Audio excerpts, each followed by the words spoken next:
Yeah, now we are recording.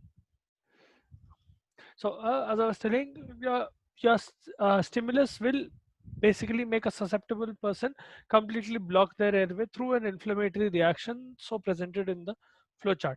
Now, the same drugs that are used for asthma can also be used for COPD, which is chronic obstructive pulmonary disease. Right? This will include both your bronchitis and emphysema. Now that we have discussed what is asthma and COPD last week, you will understand a little bit better how you are able to treat this. Now, if you remember, bronchitis is an issue in which you have inflammation of your bronchi, along with it's a mucus issue. Emphysema is a vertical structural integrity issues wherein your airway pathways, those are getting damaged and they are getting permanently enlarged. They cannot contract back anymore because of what you call elastase.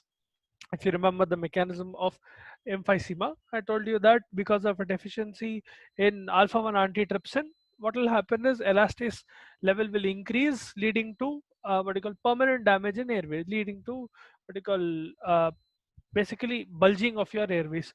It will not be elastic anymore, hence it will be very hard to breathe through those airways. Now, generally speaking, what will happen in COPD because of airway obstruction, or along with the airway obstruction, is dyspnea, where patient is not able to breathe properly. There will be decrease in blood of CO2. Basically, PO2 will decrease. Right, partial pressure of oxygen will decrease. Concentration of oxygen will decrease. You will have anoxia in that area. Right, and subsequently, concentration of carbon dioxide will increase. Because of the obstruction, two things are happening. Carbon dioxide is not able to go outside. At the same time, oxygen is not able to come back inside. One second.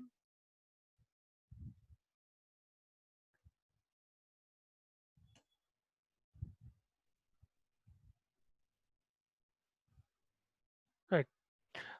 Coming back to our treatment. Now, basically, in both of them, our mainstay, the main way through which you will treat is, see, if I talk about treating asthma or COPD in general, there are two ways to go about it. Okay, I will draw that diagram so that you understand it a little better. Let's suppose, this is the affected airway. All right. Now, let's compare two airways. Okay, नहीं तो ये रहने दो. Let's suppose it is just this airway and this is undergoing an asthmatic reaction where there is inflammation here. All right, asthma or COPD, whatever, there is inflammation here. So what do we know? In this, what will happen is mucus will get accumulated. So the yellow part will be mucus. All right. So here mucus is getting accumulated. Along with mucus, what will happen is because of surrounding damage, you will also have edema coming in. So you will have both edema as well as mucus being built up in your bronchiole and in your airway. So ultimately, what will happen is there is a proper blockage of your airway. You will not get any oxygen coming in or carbon dioxide going out. So if you look at this, there are two ways of treating it. All right, if you think about it logically, there are two ways of treating it. One way is, one second. Now, one way is if I simply increase the size of the bronchiole, in the sense that let's suppose it is of this size now, I'm making it larger. Okay, dilating the bronchiole. So even if I have the same amount of mucus, let's suppose I have the same amount of mucus, all right, and I have the same amount of edema as well going for me. So what is happening because of bronchodilation is a gap is created. This gap, if you can see, this green part will be the gap. Right, this is the gap that is created simply because you are dilating the bronchi. Right, this is obviously temporary because once you give the drug, that is when the bronchi will dilate. That is when you will be able to breathe. Okay, this is one way of tackling it. The basic ways through which you can tackle. Okay, the second way is, what if I directly clear this mucus and this. In both of these cases, I will be able to get a what you call clearance of your airway. See, in the first case, what was happening is because of, one second, right, because of mucus being accumulated, because of edema, your airway was getting blocked or obstructed in asthma or in COPD. In either case, you are not able to breathe properly. So one way, what I can what you call, how I can treat this is by simply dilating your bronchi. If I dilate your bronchi, you will be able to breathe much more easily, simply because you have more air, more area for air to pass through, right? Even if I have the same amount of mucus being accumulated and the same amount of edema, I will still have passageway for air to come in and go out, right? That is one way. The second way is I simply clear this mucus and edema by giving anti-inflammatory drugs. All right, these are the two main ways through which you can treat asthma. Now, how you do go about it, through different drugs that we'll study in anti-asthmatics. Okay, so now what are the treatment approaches? How do you approach treatment in bronchial asthma or in asthma in general? Okay, first thing is prevention of antigen antibody reaction. So if we talk about a inflammatory reaction, you obviously will have an antigen. Here the antigen will be the allergen, all right, or anything that is propagating inflammation. So if you are able to cause hyposensitization, or if you are able to avoid this or stop this antigen antibody reaction to occur again and again, see, because this reaction is continuous, that is why asthma is a continuous process until unless I'm able to stop it, right? So if I'm able to hypersensitize your system, or I'm able to trap that antigen being the allergen, all right, if I'm able to do that, that is one way through which I can treat asthma. Another thing is neutralization of IgE.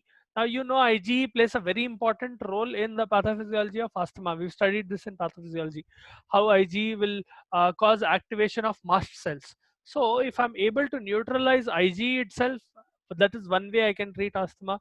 Another way is through what you call suppression of inflammation and hyperreactivity of the bronchi itself.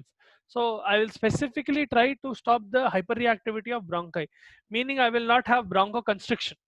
All right. In asthma, if you remember, because of histamine, because of what you call several inflammatory mediators, it is not just secretion of edema and mucus that will cause blockage. It is also because your bronchi are constricting and becoming smaller. So if I'm able to stop that, even if I have edema and what do you call mucus being accumulated, if my bronchi is normal in size, I will still have a little bit of air or a little bit of space through which gas can pass through, or oxygen and carbon dioxide can pass through. Again, if you're not understanding anything, please let me know. All right, this is just the treatment approaches, the different ways you can approach treatment of asthma. Again, those the two that I told you, all of these approaches will be surrounding those two, so it will fall under one or the other category. You're either clearing inflammation or you're increasing the size of the bronchi. These two are the main ways through which you do it. All right, they are again categorized into different forms. So prevention of antigen antibody will be start of inflammation, so you're stopping inflammation itself. Neutralization, inflammation. Suppression of inflammation, again the inflammatory part. Release of mediators, you're not letting see, prevention of release of mediators, this will stop propagation of inflammation.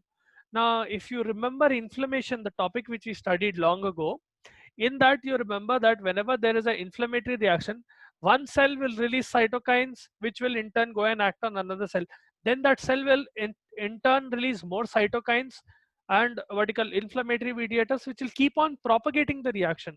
Inflammation is a cascade reaction in that sense, wherein one reaction will lead to another, which will lead to another, which will lead to another by stimulation of several substances, right? So if you are able to stop or prevent the release of these mediators, specifically mast cell stabilizers, there's something called a mast cell stabilizer which will stabilize the function of mast cell so that it can lead to inflammation. If you remember, mast cells in turn will cause propagation of inflammation.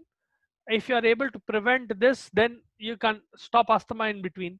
Then there is antagonism of released mediators, meaning, okay, now that inflammatory mediators have already been released, you cannot do anything about stopping the release of those mediators. But what you can do is you can decrease or you can stop the function of the released mediators. Meaning, for example, someone is having an asthmatic attack. Okay, once it started, initially you would have tried to decrease the secretion of inflammatory mediators itself. If you are able to get it like within 1 minute or less than 1 minute of the start of the reaction, All right, if someone has a particular corticosteroid or asthma drug, anti-asthmatic drug in their pocket, immediately they'll be able to take it and stop the asthmatic reaction. That is fine. You'll stop the release of mediators itself. But if you're not able to stop the release of mediators, you can stop the function of the released mediators. Whatever is released, you can stop the function of that, meaning they will not be able to function in the normal way and propagate inflammation. Now, as I just told you, it is a cascade reaction. One will cause the propagation of another. So if I'm able to stop it in step 1, it will not go to step 5. All right, that is what I'm doing in antagonism of released mediators. Last second one, you have blockade of constrictor neurotransmitters. So neurotransmitters, now I hope you remember what neurotransmitters are. They are what you call chemicals that help in propagation of impulse, right? Now for these bronchi to constrict, you need to have a neurotransmitter that is causing that bronchi to constrict. Now, in general, for these sympathomimetics are given. Sympathomimetics are drugs that will mimic your sympathetic system. If you remember your sympathetic nervous system's activity upon your what you call respiratory system is dilation, right? It will cause respiratory dilation and it will cause increase in rate of respiration. That is the effect of sympathetic system. Parasympathetic system will do exactly opposite. Sympathetic system works by adrenaline and epinephrine. Parasympathetic system works by uh, acetylcholine. So if I give adrenaline to a patient, I will see increased respiratory rate in them and their bronchi will dilate. So if I'm able to block the constrictor neurotransmitter, in the sense that I am able to block the neurotransmitter that is causing constriction, those blockade is done by sympathomimetics, meaning they will mimic the function of sympathetic system. That is why they are called sympathomimetics. They will mimic the function of sympathetic system, meaning I'm in turn dilating the what you call, yeah, bronchi. Okay, that is basic what I'm trying to do here. All right. uh, Please, if you are not able to understand anything, feel free to stop me at any time. All right, I'm repeating it again and again so that you understand. There will be no point in me ranting again and again if you're not understanding, right? The last part, directly acting bronchodilators. So these are pretty much straightforward bronchodilators. If you give this, it will directly dilate your bronchi. Okay, the first mechanism that we studied, the one that I drew. All right, if you directly increase the size of the bronchi itself, which is done by a methylxanthines, they will allow more air to pass through. Okay, even if you have inflammatory reaction, it will not make much of a difference.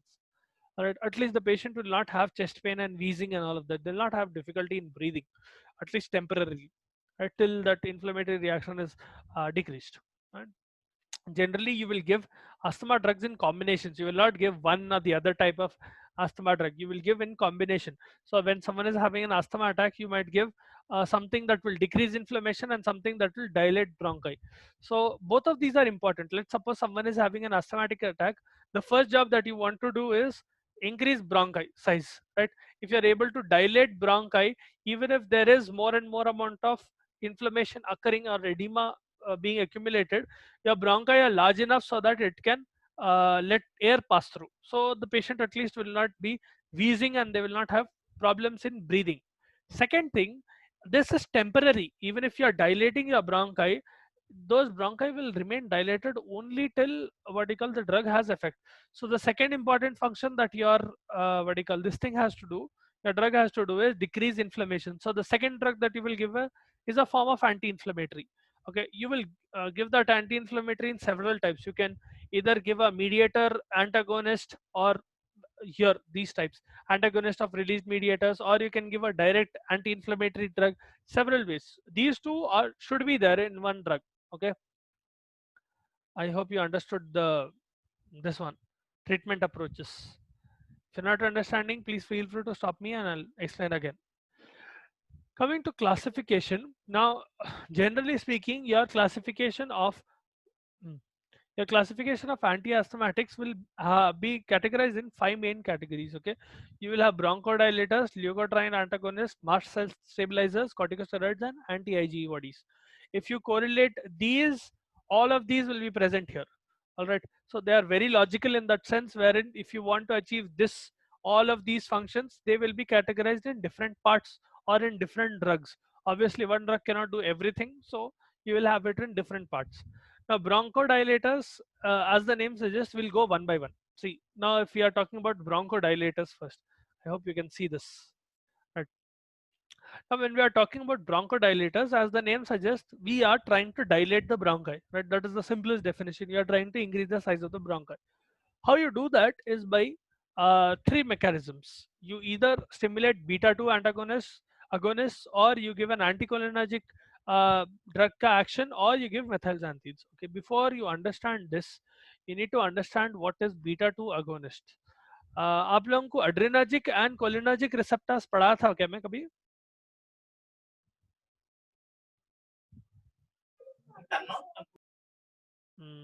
I didn't get an answer. I'm not able to hear you. Some कुछ voice आया बस. Wasn't able to get a proper answer. Were you taught either by me or in your anatomy physiology what are adrenergic and cholinergic receptors?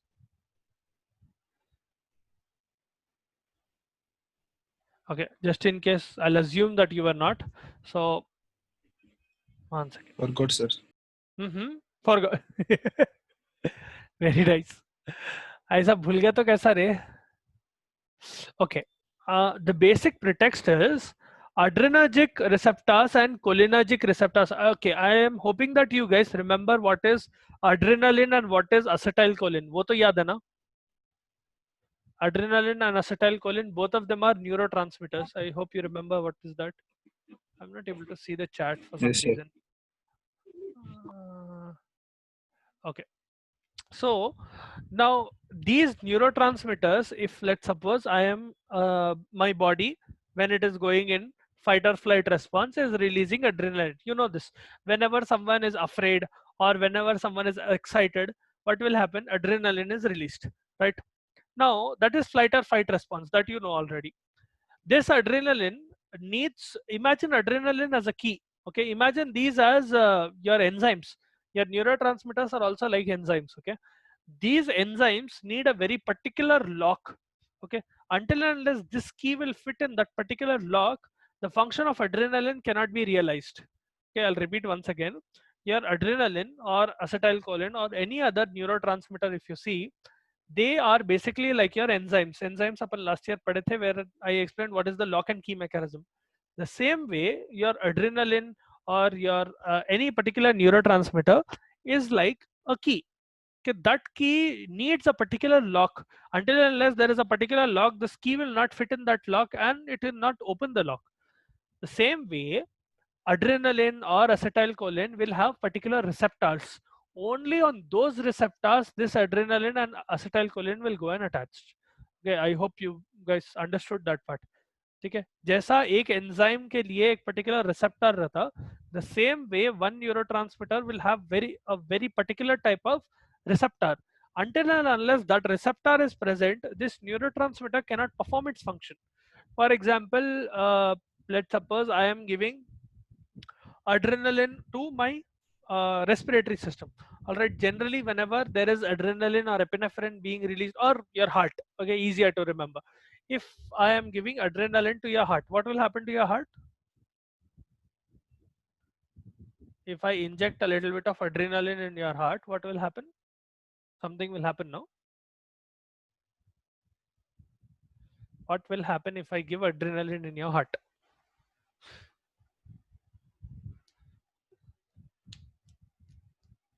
Achha, what does adrenaline do in general? Okay, I'm not even sure whether you guys are hearing the class. Like, are you able to not understand what I'm telling, or आवाज आ रही है तुम लोगों को?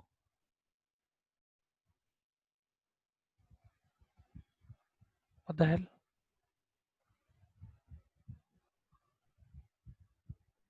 hell? Please switch on your videos, all of you. If you're not able to hear me, then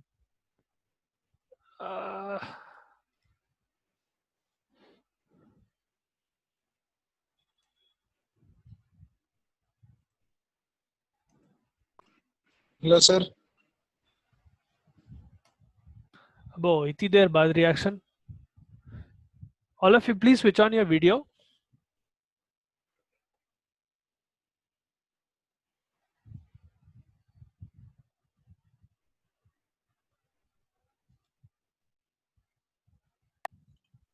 Are you able to hear what I'm telling?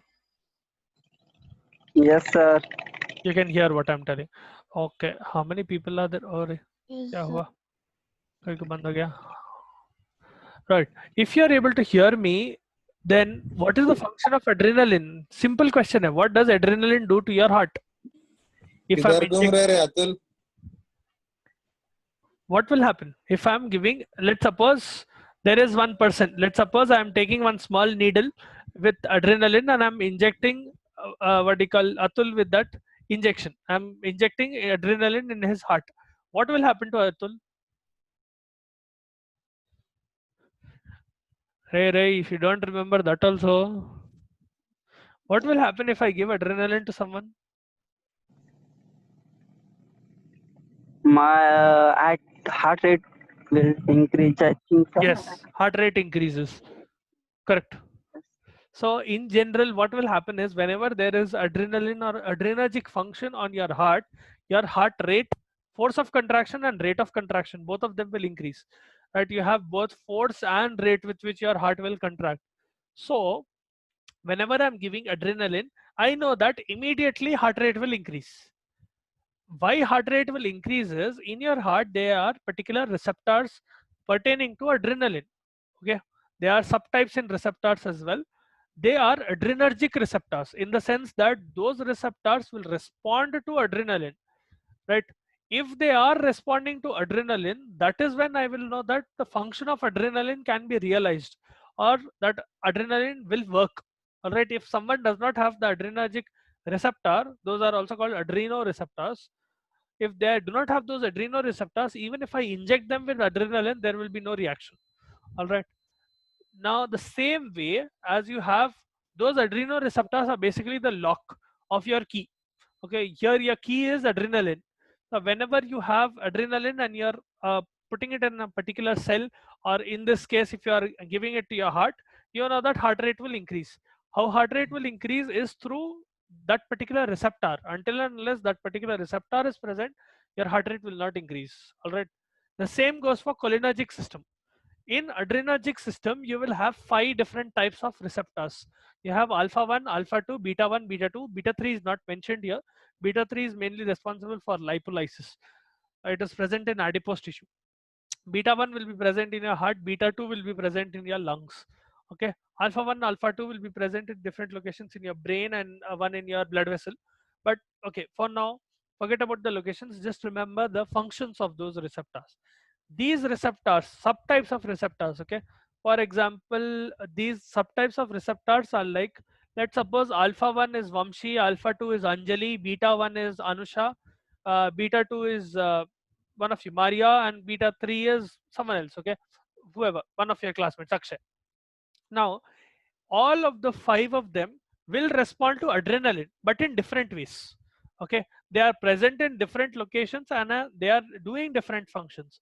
All right, imagine them as 5 of your classmates being present in 5 different classes and they are doing different functions. If I give adrenaline to alpha 1, let's suppose I'm giving adrenaline to Vamshi, that fellow is smiling. If I give adrenaline to Alisha, she is crying. If I give adrenaline to Anjali, let's suppose, she starts dancing. If I give adrenaline to Akshay, he starts jumping. Different functions, different functions will be realized based on that same neurotransmitter. Depending on different locations, they will have different functions. Okay, they will be somewhat similar. Sympathetic E रहता है function, sympathetic nervous system का ही function रहता, but the response will be slightly different. Now, the one important here, at least for us, is beta 2, because beta 2 will be the most important one. Now, whenever I'm giving a adrenergic receptor agonist, meaning I am giving something that will act as adrenaline or it will stimulate adrenergic receptor, meaning I will know that in that particular area, this drug that I am giving will mimic the function of adrenaline. I'll repeat again. If I'm giving an adrenergic agonist, okay, you will have subtypes in adrenergic agonist as well. Agonist, you know, is something that will stimulate or increase. Antagonist is exactly opposite. Antagonist will decrease, right? If I'm telling I'm giving an adrenergic agonist, right, I will know that this fellow will activate your sympathetic nervous system, right? One thing. Second thing, depending on where it is going, it will perform a different function. Meaning, if it is going to your heart, which is where beta 1 type of receptor is present, okay, adrenoreceptor, one a special type of lock. Let's suppose these are different colors of different locks, and all of them use the same key. Okay, let's suppose alpha 1 is gray lock, alpha 2 is blue lock, beta 1 is green lock, and beta 2 is pink lock. So if I have beta 1 receptor, all of them are working by the same key, that key being adrenaline. If I'm giving an adrenergic agonist, that's something that will act like adrenaline, or something that will increase the function of adrenaline or adrenergic receptor, basically, what will happen in beta 1? It will increase heart rate. First thing, it will increase lipolysis, so lipid breakdown will increase. Another, it will increase myocardial contractility, meaning the rate, the force with which your myocardium will contract, that will increase, meaning the force of contraction increases, right? And it causes release of renin. All of this will happen. Beta 1 is also present in your kidneys, that is how you are getting renin release. Now, here the important one for us specifically to asthma is beta 2, because if I'm giving an adrenergic agonist, what will happen is on your lung, it will cause vasodilation. It will decrease peripheral resistance. Okay, peripheral resistance is your peripheral blood pressure, basically. It will decrease peripheral resistance. It will cause bronchodilation. It will increase muscle and liver glycogenesis. All of these are responsible for, see, and the last one, it will relax uterine smooth muscles. It will also relax those smooth muscles as well in your lungs. All of this will directly correlate with you decreasing asthma. Right? I hope you understood what are adrenoreceptors and what are their functions. Again, if you're having doubts, you have to talk it out. Okay, if you're not understanding anything, please let me know. I'll start from adrenaline again if you want me to.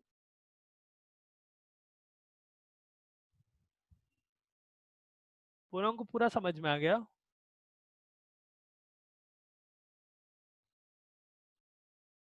मेरा explanation इतना अच्छा था, ये तुम लोग दोनों कान खुले रखे, इधर से गया अंदर, उधर से बाहर निकल गया. See, I am not losing anything. वो क्लास चलते रहती. If you're not understanding anything, this will defeat the purpose of the class. You have to let me know if you're not understanding anything.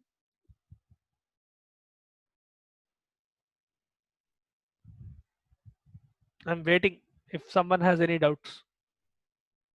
If you want me to repeat that part, I'll repeat that part again. अरे अच्छा, ठीक है. See, you will not understand these concepts if you don't understand the base. You cannot make a building without foundation. All right.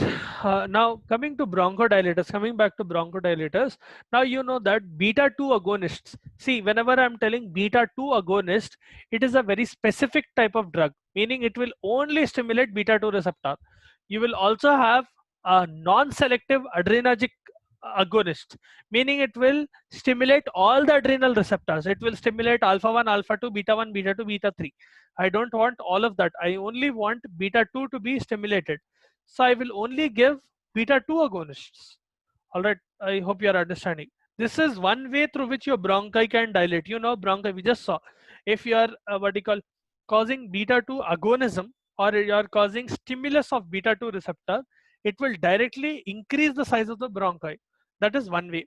All right, it will smoothen the muscle relax. It will cause smooth muscle relaxation, ultimately causing bronchodilation. That is how it will happen.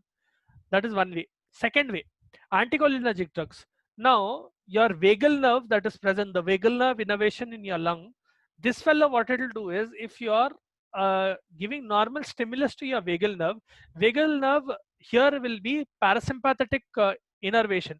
Meaning, you know that parasympathetic innervation in lung will cause bronchoconstriction. I just told you, sympathetic innervation will cause bronchodilation. Parasympathetic innervation will cause bronchoconstriction. So what you can do is you can decrease the response from vagus nerve, right? You can decrease the tone of vagus nerve, right? Vagus nerve will work using acetylcholine. That is why we are giving anticholinergic drug, right? Something that will go against acetylcholine. Meaning, if I'm able to give an anticholinergic drug, or if I'm able to give something that will decrease the function of vagus nerve, Vagus nerve is normally causing bronchoconstriction, right? Whenever I'm stimulating vagus nerve, it is causing bronchoconstriction. Point one. If I'm able to decrease the function of vagus nerve, I will be able to get bronchodilation, right? By logic. So that is achieved by anticholinergic drugs. The third way is through methylxanthines. Now you will understand what methylxanthines do better here. One second. See, this is the reaction. So what is happening here? If muscarinic antagonist is basically anticholinergic, okay? Muscarine is something that will increase acetylcholine's function. If I'm able to give muscarinic antagonist, this is an anticholinergic drug. This muscarinic antagonist that you are seeing. All right. So that is one way. Second is by giving theophylline. For now, forget about those two. See here on the right side of the diagram, if you can see, I have a molecule of ATP. That P niche chale gaya. Normally, what happens in your bronchial cell is ATP is converted into adenyl cyclase. Adenyl cyclase, or through adenyl cyclase, it is converted into CAMP, cyclic AMP. ATP will be converted into cyclic AMP through adenyl cyclase. Cyclic AMP or cyclic GMP, they have a very particular function on your bronchi. What they will do is they will increase bronchial tone, the tone of that muscle. Now you know muscles have tone, right? So what I can do is, if there is more amount of cyclic AMP in your bronchi, bronchodilation will occur. This is advantageous to me. So what I will do, one thing I can do is I can directly increase adenyl cyclase level, the level of this enzyme. If adenyl cyclase level increases, more amount of ATP will be converted into more amount of CAMP. That is point one, right? If CAMP increases or CGMP, right, both of them will cause bronchodilation. Another thing that will happen normally in your lung is ATP is converted into CAMP. CAMP will be converted into AMP. That is a normal cycle. ATP to CAMP to AMP. What I'm trying to do in the second thing is I'm trying to block the function of phosphodiesterase. Phosphodiesterase is an enzyme that will convert cyclic AMP into AMP. I want more amount of cyclic AMP in my what you call bronchi, because I know cyclic AMP can cause bronchodilation. So what I will do, I will give something that can inhibit the enzyme. Here I will repeat again. See, ATP, this is all happening in your bronchi, okay? In your, let's imagine there is a cell of your bronchi. One second. Imagine this is the cell of your bronchi. Okay. Now I have, किधर है? हाँ. I have ATP. Okay. ATP is being converted into cyclic AMP. I know this fellow is important for me. Okay. Let's put, okay, let's put this fellow in a bubble. Okay. This fellow is important because I know this fellow will cause bronchodilation. Okay. Imagine this is a long line of cells. I am taking one cell. All right. Imagine there is another cell and there is another cell. These are all bronchial cells. Okay. Imagine this is another cell. This is the lining of your bronchi. Okay. So what I'm telling is, in your bronchi itself, now if I'm trying to, this is the other side. Okay, I just enlarged one side with the cell, the other side also has the same thing. I just drew a line instead of drawing the cells. Okay, now what I'm doing is, in this one particular cell, I know cyclic AMP will cause bronchodilation. In your normal cell, what will happen is, through metabolism, ATP will be converted into cyclic AMP, and cyclic AMP in turn will be converted into AMP. This is a normal cycle. So what I can do is I can increase this reaction. Let's suppose here is enzyme 1 and here is enzyme 2. Enzyme 1 is converting ATP into cyclic AMP. Enzyme 2 is converting cyclic AMP into AMP. What I can do is I can increase the function of enzyme 1, meaning more CAMP will be formed, and I can decrease the function of enzyme 2, meaning more amount of CAMP stays in your cell rather than being converted into AMP. All right, I'm hoping you are understanding this. Again, if you're not understanding anything, please stop me. See, so if the second one is inhibited, more amount of cyclic AMP will form. See, in a enzymatic reaction also, if I have the substrate, I have a product. In between, I have an enzyme. Okay. If I increase the amount of enzyme, more amount of substrate will be converted into product. If I decrease the amount of enzyme, less amount of substrate will be converted into enzyme product, meaning more substrate will be left. Here the same reaction is occurring. Here this is a substrate and this is the product. Then again this will become the substrate for this product, right? In this reaction I'm trying to increase the enzyme or enzymatic function. In this reaction I'm trying to decrease the enzymatic function. All right, that is what your methylxanthines will do. Your methylxanthines will stop this enzyme number 2. That enzyme is called phosphodiesterase enzyme. All right, see this ATP2 substrate 1, which is ATP to product CAMP. You are increasing the level of adenylate cyclase. This is done by beta agonist, right? If again you take CAMP as a substrate and you convert it into AMP, so if I want to decrease the amount of conversion into product, or I want to decrease the amount of product, I can simply let that substrate increase in concentration by decreasing the amount of enzyme. If enzyme level decreases using this methylxanthine, the methylxanthine is theophylline, right? Methylxanthine is the class, theophylline is a drug in methylxanthines. So if I'm giving theophylline, it will directly counteract this enzyme, meaning more amount of CAMP is present. All right. And this is the function of your methylxanthines. We'll come back to that. And I hope you understood these three. Right. Coming to the first one, sympathomimetics. Okay, we'll stop today. We'll continue tomorrow. We have like 2 minutes left. Do you guys have any doubts? See, you have to, again, I'm repeating again and again, you have to talk it out or else I will not be able to gauge. Don't think that if I'm continuously talking, you cannot stop me. Feel free to stop me at any point. I will repeat. तुम class में कैसा doubts पूछते वैसा ही पूछना. This does not make any difference यहाँ पर.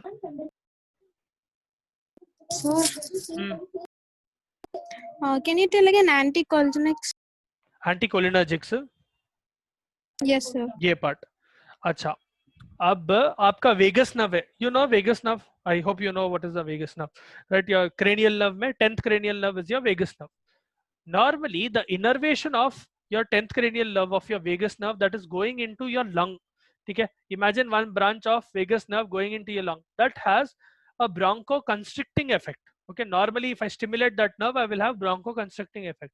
That fellow works using what you call acetylcholine. Hence it is a cholinergic system or parasympathetic system. Anticholinergic drugs will do exactly opposite.